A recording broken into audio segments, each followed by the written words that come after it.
Alright guys, put on your mom jeans because it's time to talk about Kazumi. And the reason I want to do a discussion video on this character right now is I actually used to play Kazumi back in the days of Tekken 7 on arcade. And back then I didn't used to think that she was all that powerful, especially after she got her Akatsuki, which is this string, nerfed. This used to be even better than it is right now, and after she kind of lost that I felt like she didn't really have a niche.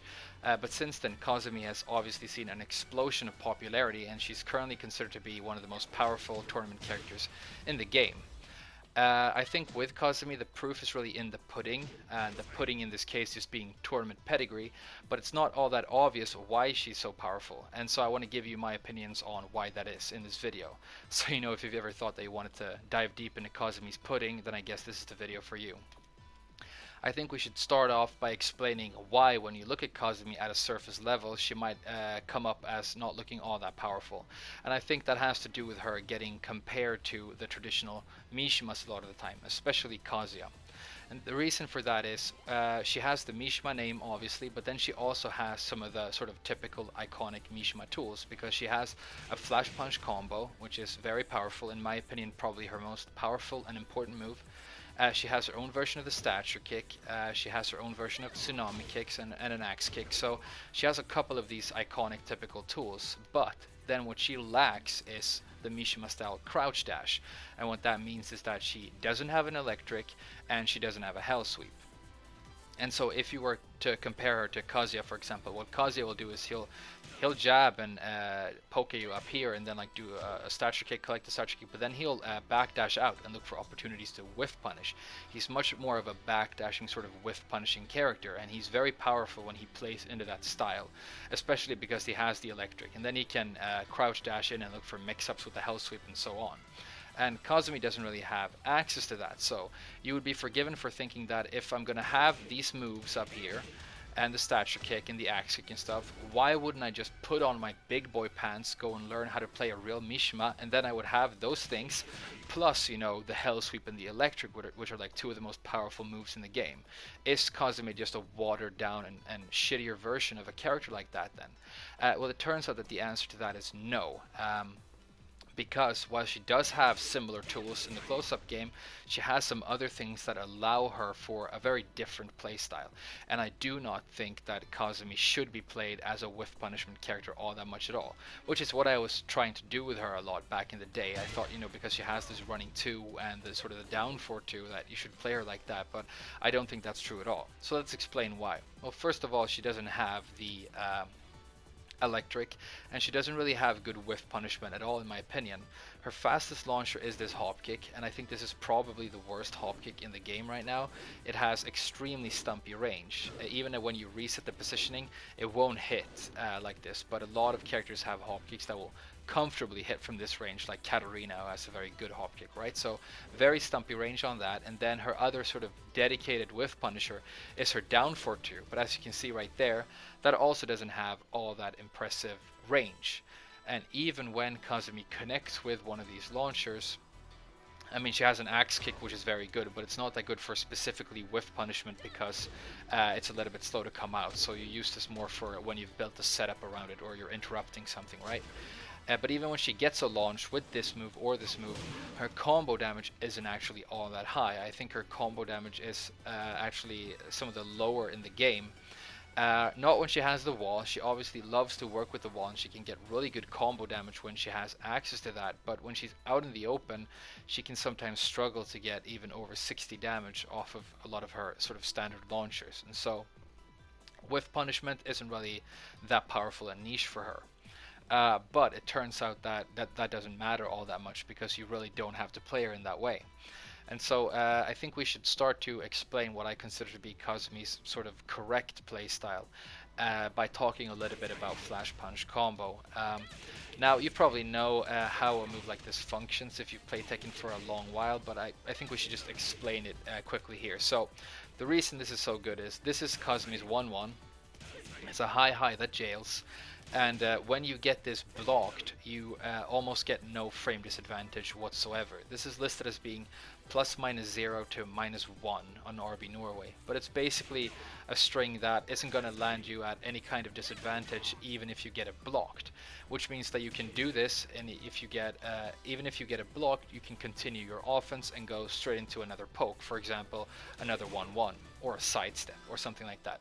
And the reason this becomes so exceptionally powerful is that every time you do this and you see a hit, you find a hit, you can hit confirm that, and you can delay and tack on the two for a guaranteed chunk of damage and a knockdown. And so that's very, very powerful, because you can just look for this and keep on moving and poking, and every time you find a hit, you can collect 25 damage and a knockdown, which is really, really powerful for how fast it is. It obviously does the same thing when you use it for 10 frame block punishment. Now, the reason I think this works more favorably for Kazumi than other characters that have access to this is a liability of relying a lot on highs up close is that you might get ducked, obviously. But Kazumi has really powerful mids that allow her to supplement her jab strings and stay on top of her opponent. And the main thing here is obviously going to be the Akatsuki, the Crimson Dawn, which is this mid. One of the best mid pokes in the game, even post-nerf. Very, very powerful and iconic move for her. This obviously has decent frame data and very good range and decent tracking, so just as a down forward one, it's very powerful. But I think of an even more powerful aspect of this move that gets overlooked a little bit is the built-in instep that it has, which I think is very important for Kazumi. If you look at a down forward one from a character that also does a lot of down forward one, like Miguel, for example, you'll know that he sticks out his hand, but Miguel himself remains kind of stationary when he does the move. The difference with Kazumi is that you can do this from tip range, and as you can see, Kazumi takes a large step forward into her opponent's hitbox. And so it's the same thing with her flash punches. She'll start walking towards her opponent, and the same thing with the mid mix-up that you are using to supplement your flash punches. And so while you're doing this, you're constantly walking towards your opponent and staying on top of them. And so you're doing this and you're supplementing it with sideways movement, very rarely being at any kind of significant frame disadvantage, meaning that you don't really have to go back on the defensive, and you can keep on poking like this, looking for hits with a flash punch, collecting that knockdown every time you do, and it just becomes a nightmare for your opponent to try and escape this pressure. And so she's much more of a poke oriented, and I would even say kind of rushdowny character here. This gets compounded by the fact that Kazumi has one of the most fast and powerful homing moves in the game. This doesn't do significant damage or anything, but the back two is very fast, and it's another tool that allows her to lock down her opponent, because if you're doing a lot of this stuff up here and your opponent is trying to get out of it by walking sideways, you mix in the back two as well, and now you can almost do a complete lockdown. Further compounded by the fact that you actually have good low pokes. Another criticism that I had of Kazumi initially is that I don't think she has good, powerful knockdown lows, which is true. She really doesn't, but she has a lot of different, very good low pokes that she can use to, implement as a part of this very rushdowny pokey style up here. I think the down 3 is very good. I think the down 4 is also very good. I think the down back 3 is decent, and the down back 4 stature kick is obviously excellent. She also has the down back 2, 3, 4, which you can delay like that. So she has a lot of good lows she can mix in. That won't give her like huge knockdowns and damage. I mean, obviously when she counter hits with stature kick, she can get good stuff. But apart from that, she's mainly poke focused in her entire game, and that applies to her lows as well.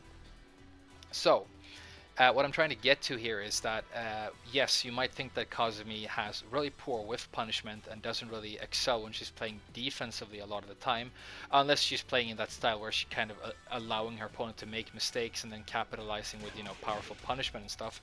Her block punishment is excellent, by the way, but that kind of like looking for whiff kind of defensive style doesn't really work for her. But it turns out that she doesn't really have to, but because she's much more about being in her opponent's face and staying on top of them. She doesn't really have powerful combos. She has kind of poor combo damage, but if she can get the wall, she can get around that because her wall game is really good, and her wall carry is very good. So it's easy for her to work with the wall when she has the opportunity to. She has a lot of good wall carry strings and stuff, and she can carry really far. And so that sort of gets around the fact that her whiff punishment combo game isn't all that good. Another thing that helps her is the 3-2 string. I mentioned that the hop kick is very poor, and it's the only thing you have for 15 frames if you want to do a big punish.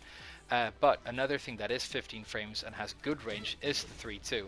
This 3-2 is completely natural and guaranteed, and you're going to get guaranteed damage on the floor when you hit with this. You can do a down 2 for 47 damage, which is not quite full combo damage, but it's very big, and it's more than enough that it's going to kill your opponent when they do a rage art against you, and it's also going to discourage them from doing minus 15 stuff against you. So that's sort of her crutch here. You can also use Tony to get even more damage here. So that's 31 plus 24. So you get 55 damage here, which is basically full combo damage. You just need to be aware that if you're using Tony and you're playing against a good opponent, they can actually sometimes punish this move on hit because of how long Kazumi is doing the pointing thing, the Pokemon thing, I choose you, this thing. She can get punished for doing that on hit if you're playing against a sharp opponent who has a good tool there. So you got to be careful about that. But yeah, so yeah, while she does lack a lot of stuff like knockdown lows and good whiff punishment, she sort of has all these great workarounds and a very, very clear and very powerful niche and playstyle. And I'll mention here that I actually think that Kazumi really scales dramatically with player skill. If you're very good at fundamentals, decision making, hit confirming, delaying strings, hard reads, but above all good sideways movement and knowing when to use your sidestep, then I think she's going to become just exponentially more powerful. But she really is a character that is going to rely on your fundamentals to do a lot of her damage. And so if you have good fundamentals and you are quick, then I think she is an exceptionally powerful character. One thing that has to be mentioned is that she has that thing going for her that is true of Jack as well, for example, where the move pool that you're actually using in your competitive games with her is very straightforward and very small. And so if you can focus on your movement and your fundamentals, then the actual attacking that you have to do is very straightforward and easy to understand. And that's a great thing to have in a tournament match. You can get around with something like 4 or 5 moves with her outside of the situational stuff. If you can use Crimson Dawn, Stature Kick, Flash Punches, and the occasional Hop Kick, then you can do really, really well with her. I mentioned her block punishment, but I'll just show you that this for 10 frames is great. This might be one of the most powerful 12 frame block punishers in the game. It's exceptional. And then for 15 you have that. Obviously for 11 frames you have a very powerful version of the Tsunami Kicks, which is going to give you a wall splat, by the way, which is so great. And then you have other stuff like while standing 1-2 and all this good stuff from while standing as well. So that's really good. I think one thing I want to mention here that I think is really interesting is that another reason that made me feel like Kazumi came up kind of short in the beginning is I was comparing her to her father-in-law, Jinpachi Mishima. And if you played Tekken Tag 2, you'll know that Jinpachi was one of the most powerful characters in that game. He was very similar to Kazumi in the sense that he was kind of a bootleg Mishima who liked to fly around and do stuff like this. The difference being that Jinpachi had, for example, his own version of the electric, which wasn't quite the same, but it was exceptionally powerful. He didn't have a crouch dash, but he didn't have to. He could do that move just by doing down for 2, and it was very, very good. And he had other stuff that was unique to him that was extremely powerful. Like I think it was down for 1+2, which was that very cheap launch that he had on top of these very powerful jabs that had exceptional range when you were playing Jinpachi as well. He was just a very, very good character for a lot of reasons, and he had those Mishima's things as well. But compared to him, she might look a lot weaker. But it's just a case that if you need to sort of play her in this pokey, rushdowny style to get the most out of her. But when you do, she just kind of blossoms as this very powerful character. I mean, 11 frame counter hits, which is very good as well.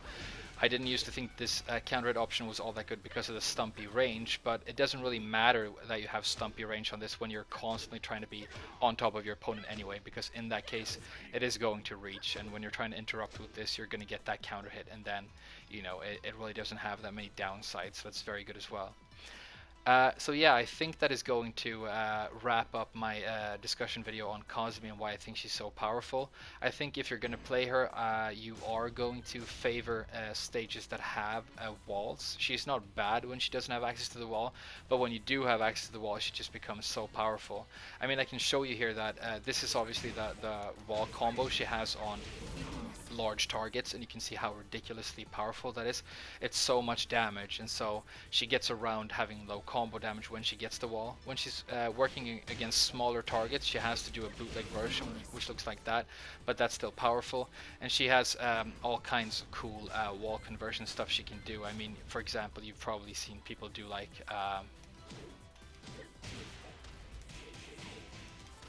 stuff like that after a wall splat for a guaranteed down 2, and then you get really good Oki and stuff. So yeah, her wall conversions are really fun. She can get wall splats off of her throws, this throw and that throw as well.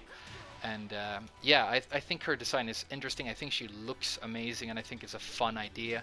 I think she should have had a cougar instead of a tiger, obviously, but apart from that, I think it's great. And so it's going to be interesting to see what Namco do with Kazumi going forward, because we typically don't see boss characters like her carried forward into the next iteration of Tekken, but those characters also don't tend to be all that powerful, and they don't tend to see that much popularity.